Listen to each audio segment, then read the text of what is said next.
இன்றைய நாளுக்கான கர்த்தர் தந்த பைபிள் வசனம், அன்பில்லாதவன் தேவனை அறியான். தேவன் அன்பாகவே இருக்கிறார். 1 யோவான் 4:8 வசன விளக்கம். இந்த வசனம் தேவனுடைய உண்மையான இயல்பை மிக தெளிவாக வெளிப்படுத்துகிறது. அன்பு என்பது ஒரு செயல் மட்டுமல்ல, அது தேவனுடைய இயல்பு, நம்மிடையே அவர் வெளிப்படுத்தும் தன்மை. அன்பில்லாதவன் தேவனை அறியான் என்பதால் என்ன தெரிய வருகிறது? அன்பில்லாத வாழ்க்கை வாழ்பவன் தேவனை உண்மையில் அறிந்திருக்க முடியாது.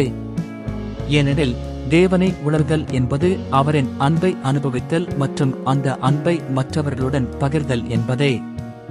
இந்த வசனம் நம்மை சுயபரிசோதனை செய்ய அழைக்கிறது. நாம் அன்போடு நடந்து கொள்கிறோமா?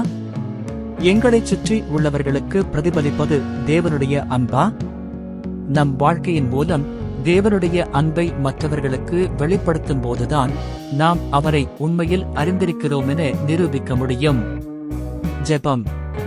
கர்த்தாவே, அன்பின் ஆவியான தேவனே, நீங்கள் அன்பாகவே இருக்கிறீர் என்ற இந்த நியாயத்திற்காக உமக்கு நன்றி செலுத்துகிறேன். உமது அன்பை என்னுள் அனுபவிக்கவும் அந்த அன்பை மற்றவர்களோடும் பகிரவும் எனக்கு உதவி செய்யுங்க.